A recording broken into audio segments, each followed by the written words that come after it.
গল্পের শুরুটা ছিল এক নীরব রাতে, যখন চাঁদ তার সমস্ত রূপ ঢেলে দিচ্ছিল বাংলার এক প্রত্যন্ত জেলেপল্লীর ওপর। সমুদ্রের ঢেউগুলো তখন মৃদু স্বরে তটভূমিতে আছড়ে পড়ছে, যেন কোনো প্রাচীন প্রেম কথা ফিসফিস করে বলছে। সেই গ্রামেরই ছেলে তানবীর, 23 বছরের টকবগে যুবক, যার জীবন বাঁধা পড়ে আছে সাগরের জালের সাথে। তার কাছে সমুদ্র শুধু জীবিকা নয়, এক বন্ধু, এক বিশাল রহস্যের ভাণ্ডার। তানবীরের জীবন ছিল সরল, সকালে মাছ ধরা, দুপুরে জাল মেরামত, আর রাতে মায়ের কাছে গল্প শুনে ঘুমিয়ে পড়া। দুঃখ বলতে ছিল শুধু দারিদ্র্য আর মাকে ভালো করে দেখতে না পাওয়ার কষ্ট। তার মুখে হাসি লেগে থাকত সারাক্ষণ, আর কান্না লুকিয়ে রাখত সে গভীর রাতের সমুদ্রের কাছে। গ্রামের সবাই জানত, তানবীরের মতো পরিশ্রমী আর সৎ ছেলে খুঁজে পাওয়া ভার। একদিন গভীর রাতে মাছ ধরে ফেরার পথে এক অভূতপূর্ব দৃশ্যের সাক্ষী হলো তানবীর। সে দেখল সমুদ্রের মাঝখানে এক স্ফটিকের মতো আলো, যা ঢেউয়ের তালে তালে দুলছে। কৌতূহলবশত সে নৌকা নিয়ে এগোতেই দেখতে পেল সেই আলোর কেন্দ্রে দাঁড়িয়ে আছে এক অপরূপা নারী। তার পোশাক ছিল যেন চাঁদের আলোয় বোনা, আর পিঠে ছিল দুটি বিশাল শুভ্র পাখা। এই দৃশ্য দেখে প্রথমে তানবীরের বুক কেঁপে উঠল। এ তো স্বপ্ন নয়, কোনো দেবী। নারীটি হাসল। সেই হাসি এতটাই মিষ্টি ছিল যে তানবীর মুহূর্তের জন্য নিজের জগৎ ভুলে গেল। সে বুঝতে পারল এ কোনো সাধারণ নারী নয়, এ এক পরী। ভয়ে জড়সড় হয়ে তানবীর শুধু দেখছিল। তখন পরীটি মিষ্টি স্বরে বলল, ভয় পেও না জেলে, আমি হুমায়রা, আকাশের বাসিন্দা, কিন্তু এই সমুদ্রের গান আমাকে তোমার কাছে টেনে এনেছে। হুমায়রা নামটা যেন তার রূপের মতোই পবিত্র আর সুরময়। পরী হলেও হুমায়রা ছিল ভীষণ কৌতূহলী। সে পৃথিবীর সুখ দুঃখ, হাসি কান্না, রাগ অভিমান জানতে চাইত। প্রতিদিন রাতে হুমায়রা আসত সমুদ্রের ধারে। তানবীর তাকে শোনাত তার জীবনের গল্প, কখনো মাছ না পাওয়ার দুঃখ, কখনো মায়ের হাতের রান্নার সুখ, গ্রামের সরল মানুষদের হাসি ঠাট্টা। হুমায়রা মুগ্ধ হয়ে শোনত। তার জীবনের একমাত্র আবেগ ছিল আনন্দ আর বিস্ময়। দুঃখ বা কষ্ট বলে কিছু ছিল না তার জগতে। একদিন হুমায়রা দুঃখের কথা শুনিয়ে হেসে ফেলে বলল, তোমাদের পৃথিবীটা কি অদ্ভুত, কষ্ট পেয়েও তোমরা আবার হাসতে পারো। তানবীর বলল, এই দুঃখ কষ্টই তো মানুষকে বাঁচতে শেখায় হুমায়রা, এগুলো ছাড়া সুখের কোনো মূল্য থাকে না। এভাবে তাদের মধ্যে এক গভীর অলৌকিক বন্ধন তৈরি হলো। হুমায়রা ভালোবাসতে শুরু করলো এই মাটির মানুষকে। তার হাসি, তার সরলতা আর তার দুঃখকে হাসি মুখে মেনে নেওয়ার ক্ষমতা হুমায়রাকে টানছিল প্রবলভাবে। হুমায়রা বুঝল, স্বর্গের ঐশ্বর্যের চেয়ে মাটির এই ভালোবাসা অনেক বেশি মূল্যবান। সে সিদ্ধান্ত নিল সে তানবীরকে বিয়ে করে এই পৃথিবীতেই থাকবে। হুমায়রার সিদ্ধান্তে তানবীর প্রথমে খুশি হলেও পরে এক বিশাল দুশ্চিন্তায় পড়ে গেল। হুমায়রা, তুমি স্বর্গ ছেড়ে কিভাবে এখানে থাকবে? তুমি পারবে এই সাধারণ জীবন মেনে নিতে? আমার আছে শুধু এই ভাঙা নৌকা আর কুঁড়ে ঘর। হুমায়রা তানবীরের হাত ধরে হেসে বলল, তোমার কাছে যা আছে তা স্বর্গের ঐশ্বর্যের চেয়েও দামি। তুমি আমাকে ভালোবাসো, আর এই পৃথিবীতে সেটাই আমার সবচেয়ে বড় ঐশ্বর্য। তবে আমার একটা শর্ত আছে। এইবার হুমায়রার চোখে এক গভীর রহস্যের ছাপ। আমার পাখা দুটি আমি লুকিয়ে রাখব, কেউ জানবে না আমি পড়ি। আমার এই পাখা দুটির কথা তুমি কাউকে বলতে পারবে না। যদি বলো, তাহলে আমি চিরকালের জন্য হারিয়ে যাব। তুমি কি কথা দেবে? তানবীর কথা দিল, এই রহস্য তার হৃদয়ের গভীরেই চাপা থাকবে। এরপর হুমায়রা এক অলৌকিক শক্তিতে নিজের পাখা দুটি অদৃশ্য করে ফেলল। পরের দিন সকালে হুমায়রা গ্রামের সামনে এসে দাঁড়াল এক সাধারণ নারীর বেশে। তানবীর গ্রামের লোকজনকে বোঝাল সে তার দূর সম্পর্কের আত্মীয়, যে তার সাথে থাকতে এসেছে। গ্রামে শুরু হলো নতুন এক গুঞ্জন, তানবীরের কপালে এত সুন্দরী জুটল কিভাবে। কিছুদিনের মধ্যেই তাদের বিয়ে হলো। তাদের নতুন জীবন শুরু হলো এক নতুন আনন্দে। হুমায়রা পৃথিবীর নিয়মগুলো শিখতে শুরু করল।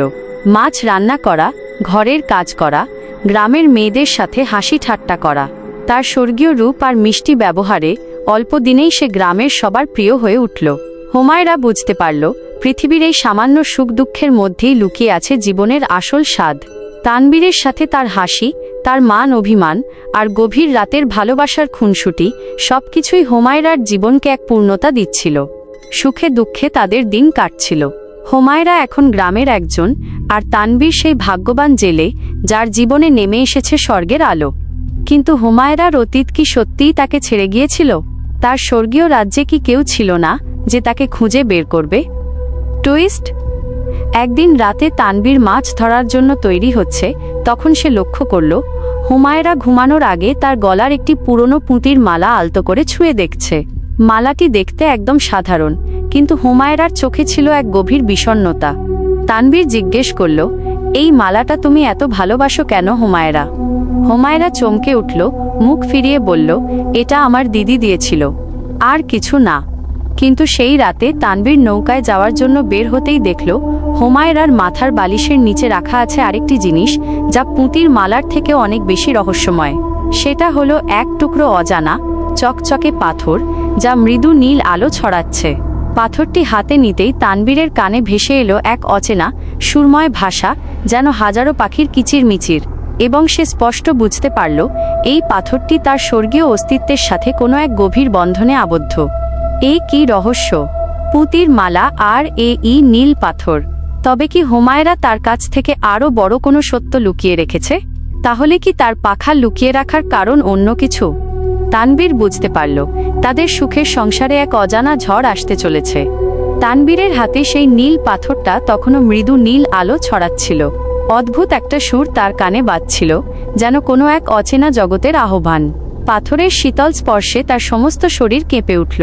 সে নিশ্চিত হল হুমায়রা সাধারণ নয়, তার জীবনের রহস্য আরও গভীর। সেই রাতে মাছ ধরার কথা ভুলে গিয়ে তানবীর পাথরটি হাতে নিয়ে অনেকক্ষণ দাঁড়িয়ে রইল। হুমায়রা কি তাকে বিশ্বাস করে না? কেন সে এত বড় সত্য গোপন করল? ভালোবাসার ওপর জন্ম নিল এক সূক্ষ্ম অভিমানের মেঘ। পরদিন ভোরে যখন হুমায়রা ঘুম থেকে উঠল, দেখল তানবীর চুপচাপ জাল গুছাচ্ছে, মুখে সেই চিরচেনা হাসিটা নেই। কি হয়েছে তোমার, এত চুপ কেন? হুমায়রা জিজ্ঞেস করল। তানবীর সরাসরি তার চোখের দিকে তাকাল। তার চোখে ছিল প্রশ্ন আর হালকা রাগ। হুমায়রা, কাল রাতে তুমি যখন ঘুমাচ্ছিলে তখন আমি তোমার বালিশের নিচে একটা জিনিস দেখেছি। হুমায়রার মুখ মুহূর্তে ফ্যাকাসে হয়ে গেল। সে জানে তানবীর কি দেখেছে। কি দেখেছ? তার কণ্ঠস্বর সামান্য কেঁপে উঠল। এইটা বলে তানবীর নীল পাথরটি বের করে হুমায়রার সামনে ধরল। পাথরটি দেখেই হুমায়রার চোখে জল চলে এলো। সে দৌড়ে গিয়ে পাথরটি ছিনিয়ে নিতে চাইল। তানবীর সরিয়ে নিয়ে বলল, আগে বলো এর রহস্য কি? আর কেন তুমি আমাকে সত্যিটা বলনি? আমরা কি স্বামী স্ত্রী নই? তোমার কি আমার উপর বিশ্বাস নেই হুমায়রা? হুমায়রা কাঁপা গলায় বলল, বিশ্বাস নেই এটা ভেবো না। এই পাথরই আমাদের স্বর্গের সাথে পৃথিবীর একমাত্র সংযোগ। এর সাথে আমার দিদির একটা গভীর সম্পর্ক আছে। আমি তোমাকে বলিনি কারণ আমি ভয় পেয়েছি। আমি জানতাম এই পাথর দেখলে তুমি আমাকে ফিরিয়ে দিতে চাইবে, কারণ এটি আমাদের দুই জগতের মধ্যেকার দূরত্বকে মনে করিয়ে দেয়। হুমায়রার কথাগুলো তানবীরের অভিমানকে কিছুটা শান্ত করল। সে বুঝল হুমায়রা ভয়ে সত্য গোপন করেছে, অবিশ্বাস থেকে নয়। সে নরম হয়ে বলল, আমি তোমাকে ফিরিয়ে দেব কেন? আমি তোমাকে ভালোবাসি হুমায়রা, কিন্তু তুমি আমাকে সব বলো, এই পাথরের রহস্যটা কি? হুমায়রা দীর্ঘশ্বাস ফেলল। এই নীল পাথর, যাকে আমরা আকাশ সন্ধানী বলি, এটা আসলে স্বর্গ থেকে পৃথিবীতে আসার সময় আমার দিদি আমাকে উপহার দিয়েছিল। দিদি চেয়েছিল আমি যেন পৃথিবীর সুখ দুঃখের অভিজ্ঞতা নিয়ে তার কাছে ফিরে যাই। এই পাথর আমাকে স্বর্গের সাথে যোগাযোগ করতে সাহায্য করে। এই পাথর দিয়ে আমি দিদির সাথে কথা বলতে পারি। তানবীর অবাক হয়ে শুনছিল। তার মানে তুমি এখনো তোমার দিদির সাথে কথা বলো? তিনি জানেন তুমি এখানে আমার সাথে সংসার করছো? হুমায়রা মাথা নাড়ল। জানেন, কিন্তু তিনি চান আমি যেন আমার পরিসত্তা ভুলে পৃথিবীর দুঃখ, কষ্ট, হাসি, আনন্দ সব কিছু অনুভব করি। তবে তিনি আমাকে সতর্ক করেছেন, যদি আমি এই পাথরের ব্যবহার নিয়ে বাড়াবাড়ি করি বা আমার গোপন কথা ফাঁস হয়ে যায়, তাহলে স্বর্গের শাস্তিদাতারা আমাকে ফিরিয়ে নিয়ে যাবে। তানবীর এইবার হাসল। তার রাগ কমে গিয়ে এক অদ্ভুত উত্তেজনা জন্ম নিল। তাহলে তুমি এখনো দিদির সাথে কথা বলতে পারো? এটা তো খুব মজার ব্যাপার। তুমি আমাকে শিখিয়ে দেবে? আমি দেখতে চাই স্বর্গের মানুষ দেখতে কেমন। হুমায়রা হেসে উঠল, সেই স্বর্গীয় হাসি। না না, তা হয় না। তুমি শুধু এর সুর শুনতে পারো। এটা শুধু পরীদের জন্যই কাজ করে। কিন্তু আমি তোমাকে কথা দিচ্ছি, এই পাথর নিয়ে আমি এখন থেকে আর কোনো গোপনীয়তা রাখব না। তানবীর ভালোবাসার দৃষ্টিতে হুমায়রাকে জড়িয়ে ধরল। অভিমানের মেঘ কেটে গিয়ে আবারও তাদের ছোট সংসারে ভালোবাসা আর বিশ্বাস ফিরে এলো। সেদিনের পর হুমায়রা সেই পাথরটি একটি পুরনো সিন্দুকে যত্ন করে লুকিয়ে রাখল। তাদের দিনগুলো আবার আনন্দে কাটতে লাগলো। হুমায়রা মন দিয়ে সংসার করছিল, কিন্তু কিছুদিন পর শুরু হলো আর এক সমস্যা, রাগ ও অভিমান। হুমায়রা স্বর্গের মেয়ে, সে জানে না পৃথিবীর মানুষের রাগ অভিমান কত তুচ্ছ কারণে জন্ম নিতে পারে। একদিন বাজারে মাছের দাম নিয়ে এক ক্রেতার সাথে তানবীরের সামান্য কথা কাটাকাটি হলো। ক্রেতাটি তানবীরকে সামান্য অপমান করে কথা বলল। হুমায়রা এটা দেখে রেগে আগুন। স্বর্গে সামান্য ভুল করলেও এমন অপমান কেউ কাউকে করে না। হুমায়রা ক্রেতাটির দিকে এগিয়ে গেল এবং তার স্বর্গীয় তেজ ব্যবহার করে এমন কিছু কথা বলল যা শুনে লোকটি ভয় পেয়ে দৌড়ে পালাল। তানবীর বাড়ি ফিরে হুমায়রার ওপর প্রচণ্ড রেগে গেল। তুমি কি করলে হুমায়রা? তুমি কেন ওকে অপমান করলে? সামান্য মাছের দাম নিয়ে তুমি এত রাগ দেখালে কেন? আমার সুনাম নষ্ট হলো যে, মানুষ তো এখন আমাকে ভয় পাবে। হুমায়রা অবাক হয়ে গেল। আমি তো তোমার অপমান সহ্য করতে পারিনি তানবীর, তুমি তো আমার স্বামী, আর এই সামান্য অপমানের জন্য তুমি আমার ওপর রাগ দেখাচ্ছ? এটাই কি তোমাদের পৃথিবীর ভালোবাসা? সামান্য কথায় এত রাগ? এটা তো অভিমান। তানবীর বলল, এটা অভিমান নয় হুমায়রা, এটা পৃথিবীর নিয়ম। রাগ অভিমান থাকে, কিন্তু সেটাকে নিয়ন্ত্রণ করতে হয়। তুমি অতিরিক্ত করে ফেলেছ। হুমায়রা কেঁদে ফেলল। এই প্রথম সে পৃথিবীর রাগ এবং অভিমান এমন তীব্রভাবে অনুভব করল। সে তানবীরের রাগ সহ্য করতে পারল না। তুমি আমাকে ভুল বুঝছ, তোমার ভালো চাইছিলাম। সে মুখ ঘুরিয়ে কাঁদতে শুরু করল। তানবীর তখন বুঝতে পারল সে একটু বেশি কড়া কথা বলে ফেলেছে। সে হুমায়রার কাছে গিয়ে নরম স্বরে বলল, ক্ষমা করো হুমায়রা, আমার একটু বেশি রাগ হয়ে গেছে। তুমি তো নতুন, তাই পৃথিবীর সব নিয়ম জানো না, কিন্তু রাগ আর অভিমান দুটোই ভালোবাসার অঙ্গ। আমাদের মধ্যে রাগ হবে, অভিমান হবে, কিন্তু ভালোবাসা সবসময় সবার উপরে থাকবে। হুমায়রা তানবীরকে জড়িয়ে ধরে কেঁদে ফেলল। এই হাসি কান্না, এই রাগ অভিমান সবই যেন তার পরিসত্তার কাছে নতুন এক অভিজ্ঞতা। সে বুঝতে পারল পৃথিবীর ভালোবাসা সরল নয়, বরং অনেক বেশি জটিল, কিন্তু এই জটিলতাতেই রয়েছে জীবনের আসল মাধুর্য। টুইস্ট। একদিন সন্ধ্যায় গ্রামের একজন বয়স্ক মহিলা তাদের বাড়িতে এলেন। মহিলাটি হুমায়রাকে খুব ভালোবাসতেন। গল্প করতে করতে মহিলাটি হঠাৎ হুমায়রাকে বললেন, তোমার স্বামী তানবীরের একটা খুব খারাপ অভ্যাস আছে। ও রোজ রাতে ঘুমানোর আগে সমুদ্রের ধারে গিয়ে একটা পুরনো ভাঙা বাঁশির সুর শোনে। কেন শোনে? কাউকে বলে না। তোমার কাছেও কি গোপন করেছে কিছু? হুমায়রা চমকে গেল। তানবীর, সেও কিছু গোপন করেছে? পুঁতির মালার রহস্য, নীল পাথরের রহস্যের পর এবার বাঁশির সুরের রহস্য? তাহলে কি শুধু সেই নয়, তানবীরের জীবনেও লুকিয়ে আছে অন্য কোনো নারী, অন্য কোনো গল্প? হুমায়রার চোখে ফিরে এলো সেই পুরনো স্বর্গীয় সন্দেহ আর অবিশ্বাস। তার রাগ অভিমান পরিণত হলো গভীর এক অনুসন্ধিৎসায়। গ্রামের বৃদ্ধার কথা শোনার পর হুমায়রার মনের শান্তি পুরোপুরি উবে গেল। তার স্বর্গীয় জগতে অবিশ্বাস বা সন্দেহ বলে কিছু ছিল না, কিন্তু পৃথিবীতে আসার পর সে জেনেছে মানুষের মন কত সহজে পাল্টে যায়। তার স্বামী, যাকে সে এত ভালোবেসেছে, সেও কি তবে কোনো গোপনীয়তা লালন করছে? রাতে খাবার শেষে তানবীর যখন জাল নিয়ে সাগরে যাওয়ার জন্য তৈরি হচ্ছিল, হুমায়রা তখন নিজেকে স্থির রাখতে পারল না। তানবীর, সে বলল, তার কণ্ঠে কিছুটা কাঠিন্য, আজ রাতে তুমি কি সেই ভাঙা বাঁশির সুর শুনতে যাবে? তানবীর থমকে গেল। হুমায়রা এই কথা কোথা থেকে জানল? তার মুখে এক পলকের জন্য বিস্ময় আর অস্বস্তি দেখা দিল, যা হুমায়রার সন্দেহকে আরও বাড়িয়ে দিল। কি বলছো তুমি? বাঁশি? কিসের বাঁশি? তানবীর ইতস্তত করল। হুমায়রা তীক্ষ্ণ দৃষ্টিতে তাকাল। মিথ্যা বলো না, আমি শুনেছি তুমি নাকি রোজ রাতে সমুদ্রের ধারে গিয়ে পুরনো একটা বাঁশির সুর শোনো। আমাকে কেন বলনি এই কথা?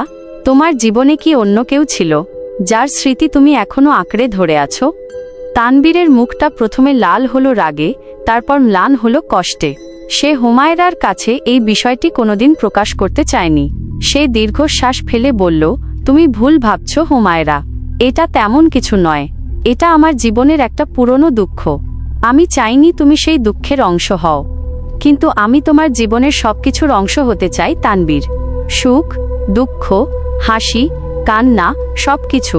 হুমায়রা এগিয়ে এসে তার হাত ধরল। আমি পড়ি বলে কি আমার কষ্ট পাওয়ার অধিকার নেই? বলো, সব বলো। হুমায়রার চোখে এমন আন্তরিকতা ছিল যে তানবীর আর নিজেকে ধরে রাখতে পারল না। সে হুমায়রাকে নিয়ে ঘরের এক কোণে গেল। সেখানে একটা কাঠের বাক্স ছিল যা সবসময় তালাবদ্ধ থাকত। তানবীর সেই বাক্সটি খুলল। বাক্সের মধ্যে ছিল একটা জীর্ণ, প্রায় ভেঙে যাওয়া বাঁশি, আর বাঁশির পাশে ছিল একটা ছোট বিবর্ণ ছবি। ছবিতে দেখা যাচ্ছে তানবীরের মতো দেখতে একটি অল্প বয়সী ছেলে, তার পাশে এক মিষ্টি মুখের কিশোরী হাসছে। তানবীর ছবিটা হাতে নিল, তার চোখ জলে ভরে উঠল। এ হলো রেশমি। তার কণ্ঠস্বর ভারী হয়ে এলো। আমার ছোটবেলার বন্ধু, যাকে আমি ভালোবাসতাম। আমরা স্বপ্ন দেখতাম বড় হয়ে আমরা বিয়ে করব, আর এই বাঁশিটা ও আমাকে জন্মদিনে উপহার দিয়েছিল। রেশমি? হুমায়রা ফিসফিস করে জিজ্ঞেস করল। তার মনে তখন এক নতুন ধরনের যন্ত্রণা। স্বর্গের পরী হয়েও সে পৃথিবীর ভালোবাসার কাছে হেরে যাচ্ছে। তানবীর বলল, সে একদিন সমুদ্রের ঢেউয়ের সাথে হারিয়ে গিয়েছিল। আমার চোখের সামনেই নৌকাডুবি হয়েছিল। আমি ওকে বাঁচাতে পারিনি। এই বাঁশির সুর ওরই স্মৃতি। আমি শুধু প্রতি রাতে একবার ওর কথা মনে করি। এটা আমার একাকী দুঃখ। হুমায়রা, তোমার সাথে আমার ভালোবাসার কোনো সম্পর্ক নেই এর। হুমায়রার চোখে জল নেমে এল, কিন্তু এই জল তার রাগ বা অভিমানের নয়, এই জল সহানুভূতির। এই প্রথম সে পৃথিবীর মানুষের এত গভীর অসহায় দুঃখ অনুভব করল। স্বর্গে এমন চিরন্তন বিচ্ছেদ নেই। তানবীর যে রেশমীকে ভালোবাসত সেটা নয়, বরং তানবীর যে এই কষ্ট বছরের পর বছর ধরে একা বহন করছে, এই দৃশ্য হুমায়রাকে গভীরভাবে নাড়া দিল। হুমায়রা এগিয়ে গিয়ে তানবীরকে শক্ত করে জড়িয়ে ধরল। ওহ তানবীর, আমি দুঃখিত। আমার ভুল হয়েছে। আমি বুঝিনি তোমার এই দুঃখ এত গভীর। এই রাগ, এই সন্দেহ আমার পৃথিবীর শিক্ষা। আমি তোমাকে ভুল বুঝেছি। তানবীর হুমায়রা কে আর ও কাছে টেনে নিল। তাদের নীরব আলিঙ্গনে মিশে গেল স্বর্গ আর পৃথিবীর দুটো হৃদয়।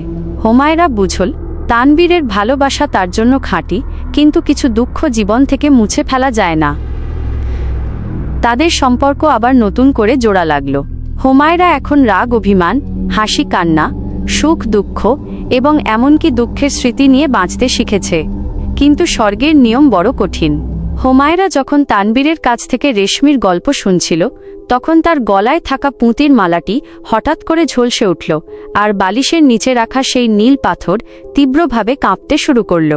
পরদিন সকালে হুমায়রা যখন মাছ ধরার জাল ধোয়ার জন্য পুকুর পাড়ে গেল, তখন সে দেখল পুকুরের শান্ত জলে তার প্রতিচ্ছবিতে এক ভয়ঙ্কর পরিবর্তন। টুইস্ট! হুমায়রার সুন্দর নরম চামড়ার ওপর হঠাৎ করেই ফুটে উঠেছে খুবই সূক্ষ্ম রূপালী রঙের আঁশ। প্রথমে কয়েকটা মাত্র, কিন্তু হুমায়রা আতঙ্কিত হয়ে দেখল সেই আঁশ দ্রুত ছড়িয়ে পড়ছে। আর তার প্রতিচ্ছবিতে সে দেখল তার চোখে আর সেই স্বর্গীয় দ্যুতি নেই। তার চোখ জোড়া কেমন যেন ধূসর পাথরের মতো দেখাচ্ছে। সে বুঝতে পারল পৃথিবীতে এত বেশি আবেগ, রাগ, দুঃখ আর যন্ত্রণা অনুভব করার কারণে তার স্বর্গীয় শরীর পরিবর্তিত হচ্ছে। হয়তো তার পরিসত্তা বিলীন হয়ে যাচ্ছে, আর তার জায়গায় আসছে অন্য কিছু, এমন কিছু যা তাকে চিরতরে তানবীর থেকে দূরে সরিয়ে দেবে। হুমায়রা ভয়ে কাঁপতে লাগল। সে তার শরীর দ্রুত ঢেকে ফেলল এবং শপথ নিল এই সত্য সে কিছুতেই তানবীরকে জানতে দেবে না। যদি তানবীর দেখে ফেলে, তাহলে হয় সে ভয় পেয়ে যাবে, নয়তো সে বাধ্য হবে স্বর্গে ফিরে যেতে। হুমায়রা সিদ্ধান্ত নিল সে নিজেই এর প্রতিকার খুঁজবে, তার সেই নীল পাথরের মাধ্যমে। পুকুরের জলে নিজের দেহে রূপালী আঁশ দেখে হুমায়রার হৃদয়ে এক তীব্র আতঙ্ক ছড়িয়ে পড়ল। পৃথিবীতে এসে সে যত আবেগ, দুঃখ, রাগ, অভিমান অনুভব করেছে, তা যেন তার স্বর্গীয় সত্তাটিকে ক্রমশ গ্রাস করছে। সে বুঝতে পারল তার দেহ মাটির এই তীব্র মানবীয় অনুভূতিগুলোর ভার নিতে পারছে না, আর তাই সে ধীরে ধীরে এক পাথুরে সত্তায়, স্টোন বিইং রূপান্তরিত হচ্ছে, যাদের কোনো আবেগ থাকে না, শুধু নীরবতা থাকে। সে তড়িঘড়ি করে বাড়ি ফিরে এলো। তানবীর তখনও মাছ ধরতে সাগরে যায়নি, জাল মেরামতের কাজ করছিল। হুমায়রা খুব সাবধানে নিজেকে সম্পূর্ণ ঢেকে রাখল, যাতে তানবীর কোনোভাবেই তার শরীরের পরিবর্তন দেখতে না পায়। তানবীর তার দিকে তাকিয়ে বলল, কি হয়েছে হুমায়রা? তোমাকে কেমন যেন অস্থির লাগছে। জ্বর এসেছে নাকি? হুমায়রা কাঁপা স্বরে বলল, না না, কিছু না, শুধু শরীরটা একটু খারাপ লাগছে। তুমি আজ একটু সাবধানে থেকো, সাগরে আজ যেন কেমন একটা খারাপ গন্ধ পাচ্ছি। এই বলে সে দ্রুত সিন্ধুকের কাছে গেল, যেখানে নীল পাথর এবং পুঁতির মালা রাখা ছিল। তানবীরকে কিছু না বলে সে দ্রুত ঘর থেকে বেরিয়ে সমুদ্রের নির্জনতম তীরে চলে গেল। সে জানত এখন তার একমাত্র ভরসা এই আকাশ সন্ধানী নীল পাথর। কাঁপা হাতে হুমায়রা পাথরটি বের করল। পাথরটি তখন আরও তীব্র নীল আলো ছড়াচ্ছিল, যেন সে নিজেই সাহায্য চাইছে। হুমায়রা চোখ বন্ধ করে নিজের সমস্ত শক্তি একত্র করে স্বর্গের ভাষায় দিদিকে স্মরণ করতে লাগল। নীরব সমুদ্রের ধারে সেই মুহূর্তে এক অলৌকিক দৃশ্য তৈরি হলো। নীল পাথর থেকে একটি চিকন আলোর রেখা সোজা আকাশে উঠে গেল। কিছুক্ষণের মধ্যেই বাতাসের সাথে ভেসে এলো এক মিষ্টি সুরময় কণ্ঠস্বর। এটা হুমায়রার দিদি সুরমাইয়ার কণ্ঠ। হুমায়রা, আমি জানতাম তুমি বিপদে পড়বে। পৃথিবীর মানুষের আবেগ এত তীব্র যে কোনো পরিসত্তা তাকে দীর্ঘকাল সহ্য করতে পারে না। তুমি যে আবেগগুলো অনুভব করছো তা তোমার স্বর্গীয় শরীরকে আঁশযুক্ত পাথরে পরিণত করছে। যদি এটা সম্পূর্ণ হয় তাহলে তুমি আবেগহীন এক নীরব প্রতিমা হয়ে যাবে, আর তানবীরের সাথে তোমার সম্পর্ক চিরতরে শেষ হয়ে যাবে। হুমায়রা কাঁদতে কাঁদতে বলল, দিদি, আমি কি করব? আমি তানবীরকে ছেড়ে যেতে পারবো না। এই পৃথিবীতেই তো আমি জীবনের আসল সুখ খুঁজে পেয়েছি। রাগ, অভিমান, দুঃখ, হাসি, এই সব মিলিয়েই তো জীবন। আমি আমার পরিসত্তা হারাতে চাই না, আবার তানবীরকেও হারাতে চাই না। সুরমাইয়ার কণ্ঠস্বরে গভীর বিষাদ। একটি পথ আছে হুমায়রা, স্বর্গে ফিরে আসা। এখানে এলে তোমার শরীর আবার স্বাভাবিক হবে। কিন্তু যদি তুমি পৃথিবীতে থাকতেই চাও তাহলে তোমাকে পৃথিবীর সবচেয়ে প্রাচীন এক জাদুকরী মন্ত্রের আশ্রয় নিতে হবে। সেই মন্ত্রে তুমি তোমার শরীরের পরিবর্তন থামাতে পারবে, কিন্তু বিনিময়ে তোমাকে তোমার সব অলৌকিক ক্ষমতা, এমনকি তোমার পাখা, চিরতরে ত্যাগ করতে হবে। তুমি কি পারবে? হুমায়রা এক মুহূর্তও দ্বিধা করল না। আমি রাজি, দিদি।